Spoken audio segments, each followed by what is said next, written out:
Assalamualaikum warahmatullahi wabarakatuh. Kali ini saya akan membahas tentang normalisasi pada sistem basis data.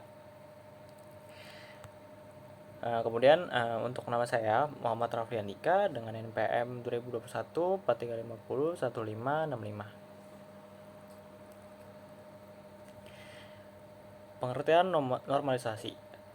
Menurut Chris Maji dalam buku aplikasi sistem informasi akuntansi penjualan tunai gas LPG pada PT Rukun, database ialah sekumpulan file yang membentuk satuan data yang besar. Tujuan dari penyatuan data tersebut untuk memudahkan koordinasi data dan juga mempermudah dalam proses pembaruannya. Sementara itu, masih di buku yang sama, normalisasi merupakan proses yang berkaitan dengan model data relasional untuk mengorganisasikan himpunan data dengan ketergantungan dan berkaitan yang tinggi.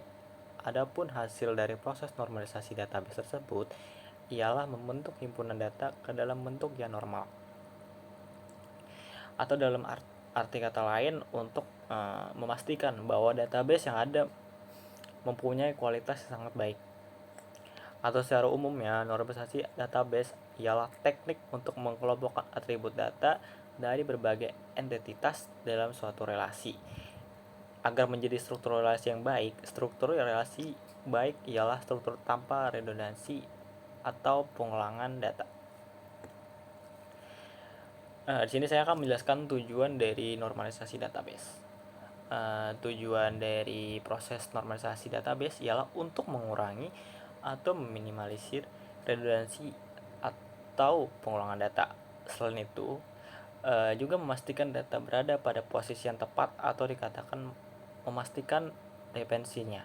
Tidak hanya itu, apabila sebuah database tidak melalui proses normalisasi, maka akan ada 3 kerugian yang bisa dialami pada sistem secara keseluruhan.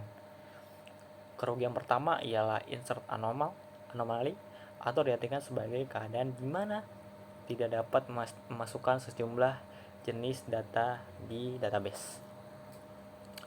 Dan ini adalah tahapan normalisasi. Yang pertama adalah ada unnormalized form atau UNF. Ini bentuk data yang tidak normal, adanya pengulangan grup pada data sehingga menjadi masalah pada melakukan manipulasi data. Yang kedua adalah first normal form atau NF. Satu NF, bentuk normalisasi ialah mengelompokkan beberapa data sejenis agar dapat mengatasi anomali yang terjadi. Yang ketiga adalah second normal form atau 2NF. Bentuk normal kedua ialah melakukan dekomposisi tabel dan mencari kunci primer dari setiap tabel.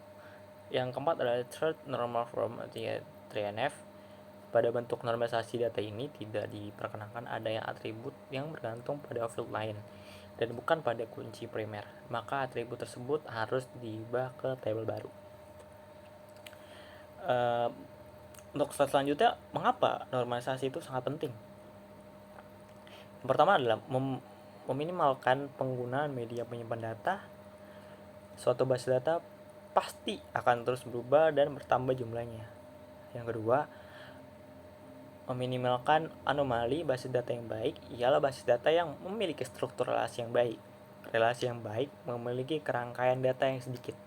Yang ketiga, untuk menghilangkan duplikasi atau kerangkaian data, mengurangi kompleksitas data dan mempermudah modifikasi data. Yang selanjutnya adalah apa peran normalisasi dalam desain database. Normalisasi merupakan sebuah teknik dalam logical design sebuah basis data yang melomokkan atribut dari relasi sehingga membentuk struktur relasi yang baik tanpa redundansi. Dan ini adalah contoh normalisasi di sebuah rental film. Kita bisa lihat ada nama lengkap, alamat, rental film, dan panggilan. Di situ ada isi-isinya.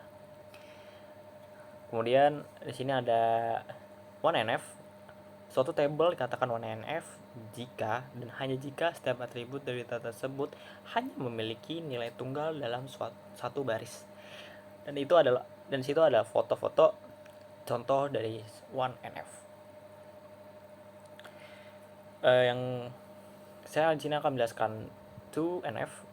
Nah, jadi syarat 2NF adalah tidak memperkenankan adanya partial dalam tanda kutip functional dependency kepada primary key dalam sebuah table.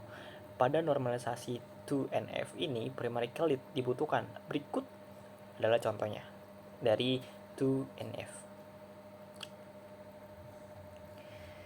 Dan yang terakhir adalah 3NF. Pada 3NF tidak diperkenankan adanya partial dalam tanda kutip transitive dependency dalam bentuk sebuah table. Pada normalisasi ini, data tidak bergantung pada primary key seperti dalam tanda kutip QTY underscore barang, dan ada tg tanggal underscore input underscore barang, dan ada deskripsi barang, dan itu harus dipisahkan dari table jenis barang. Dan juga di sini ada foto, ada contoh dari 3NF tersebut. Oke, jadi segitu aja pembahasan atau presentasi mengenai normalisasi sistem basis data. Kurang lebihnya mohon maaf kalau ada salah kata dari saya. Sekian, terima kasih. Assalamualaikum warahmatullahi wabarakatuh.